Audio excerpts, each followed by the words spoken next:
Welcome, my friends, to this show that never ends. Today it's all about the Fyne Audio F500 stand mount speaker. Now, as you can plainly see, it's a point source design with it. It has a 6-inch multi-fiber paper cone, and then in the center of the cone is a compression tweeter, which is a 1-inch titanium dome. The cabinet is really beautiful. It's finished in real wood veneers. It is a ported design, but wait, there's no port in the rear, and there's obviously no port in the front. The port is in the bottom. It's a system that Fyne calls bass tracks, and I'm going to just show you a diagram here of what it looks like and how it works. But it's a clever design, and this speaker, speaking of bass, for a relatively small speaker, makes a lot of bass, substantial amounts of bass. Now I'm going to show you some of the specs, just throw them up on the screen right now. But one spec that isn't there, it's not a spec, is that before this speaker arrived here in Brooklyn, it had more than 100 hours of burn-in. Though these speakers are bi-wireable, and in this case I did bi-wire them with Nordis cable. It was a bit better than using just a single run of wire. The price, you're asking the price, Steve, is $895 a pair in the US, and £649 in the UK. I know that some of you are thinking, Steve, isn't that a tannoy? Well, a little tiny bit. No, it's not a tannoy at all. No, some of the people from tannoy, some of the engineering talent from tannoy left and started Fyne Audio in 2017. So there's definitely a family resemblance, but they assure me it's a completely original design. So later on in this review, I'm going to do some comparisons specifically with the Bowers & Wilkins 607 S2 anniversary and also with the KEF LS50 Meta. The Meta is also a concentric design, similar a little bit to this one, the F500. To get down to business, I played this one, the Persuasions a cappella record. Now, they are an a cappella group, no instruments, just voices. And I played it over these F500s, and the band emerged.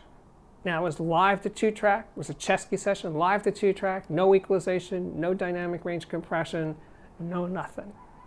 Just the band. And that's what the F500s delivered. Just those big voices, deep voices, soaring harmonies. They just let it be, man. It was recreated here in Brooklyn, and I was a very, very happy camper. And it really is about dynamics. The way that band sings, they just lay it out, and the microphone is only a few feet away from them. It was breathtaking to listen to this music come back to life over these speakers. Then another Chesky session for dynamics, real drum dynamics, had to be this one, Explorations in Space and Time, recorded in a different church, this one in Brooklyn, not that far from me. And they're all percussion improvisations, so big dynamics, big drums, little tinkly percussion bits, cymbals, gongs, all kinds of toys on stage there at the church.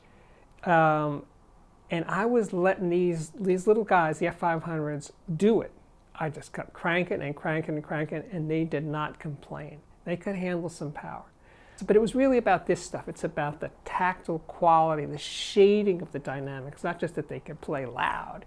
The shading, the textures of all those instruments came through very, very clearly. Okay, no more Chesky. Okay, now the next one is definitely not a Chesky. Robyn Hitchcock. Now, I'm a huge Robyn Hitchcock fan, and this is called Television. And I haven't played this one in ages. And this is the thing of having a really large collection of music, is I forget about certain albums. When I played this one, though, it's like, wow, this is really a peak Robyn Hitchcock moment. And he does a Dylan cover, Trying to Get to Heaven. He's a great Dylan interpreter. He just pours himself in. He loves that wordplay of Dylan, and he does great lyrics himself. But when he does a Dylan song, you just feel him, he's basically channeling Bob Dylan. And it's just great. And the way he sings, he's a very, very expressive singer. He just savors each word, each note. And this recording is not audiophile, but it's pretty darn good. And the way it captures his vocal. Again, I'm emphasizing the vocal talents of the F500, but hey, that's where the music lives, in the mid-range, as they say. And I was very, very happy.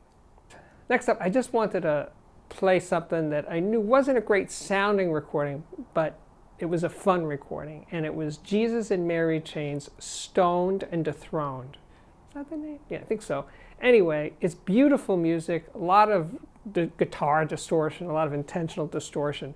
It's almost, they kind of remind me in a weird way of the Ramones. I don't know, it's weird. And it's very cinematic in its use of space and distortion and crunchy guitars, but very pretty sounding. Except that this is a harsh sounding recording. There's some grit to it. And I don't mean even the good kind. I mean just like, it kind of makes you step back a little. Maybe I should turn this one down a little bit because it's a bit much to take. So the point is the F500 didn't do a thing to tame it. And I found over listening to all sorts of music that the F500 could sound a little of that peakiness in the upper mid-range lower treble, a little extra zing that it wasn't actually creating, but it was certainly not letting me forget about it. The audiophile recordings actually sounded very well balanced, but more commercial recordings could sound a bit eh. So at that point, I decided to pull out the Bowers & Wilkins 607 S2 anniversary speakers. Now, they're about the same price and about the same size, but a conventional two-way stand mount speaker.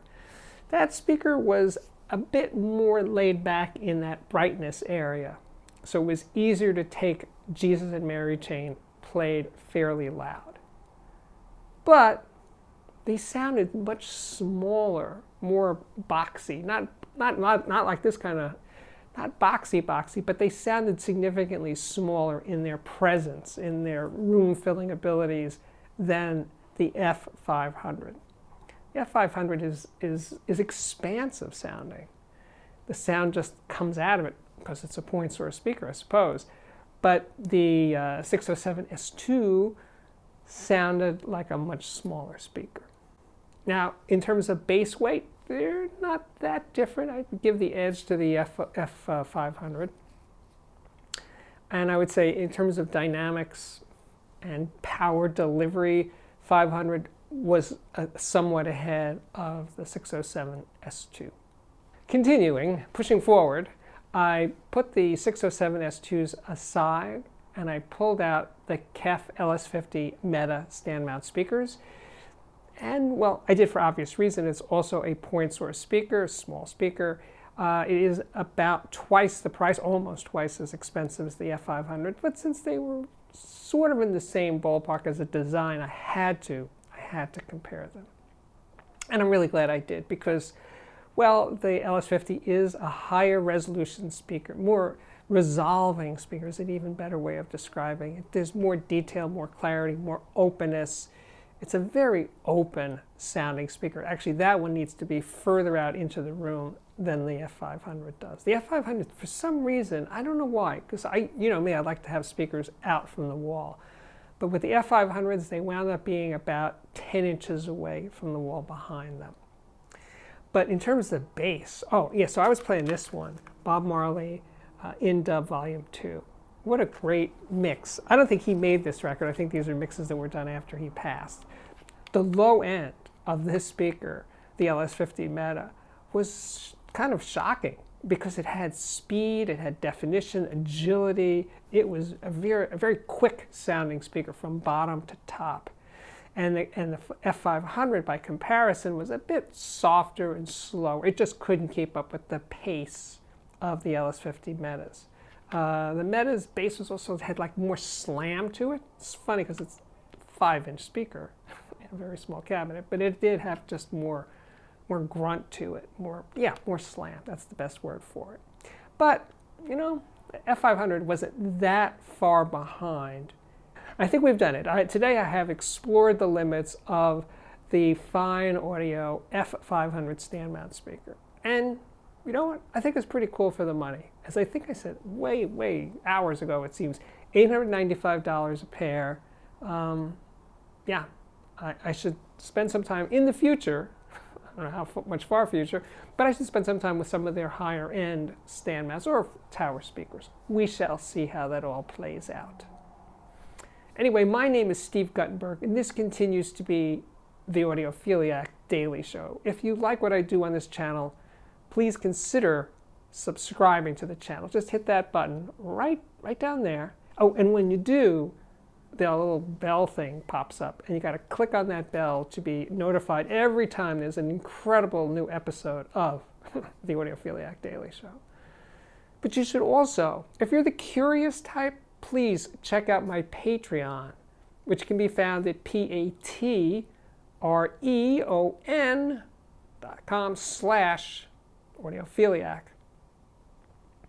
You can also follow me on Instagram. Speaking of checking me out, you could follow me on Instagram at steve.guttenberg, and there you will find these shorter videos that I do, just like off-the-cuff sort of things on IGTV, just Instagram TV. And I'm also on Twitter at Audiophiliac Man. But wait, there's more. You could also check out the playlist. There's playlists for more speaker reviews and amplifier reviews and headphone reviews and definitely music reviews, plus interviews. You know the drill. I think my work here is at last complete. So thank you again for watching, and I really, really do hope to see you back here again very, very soon. Bye-bye.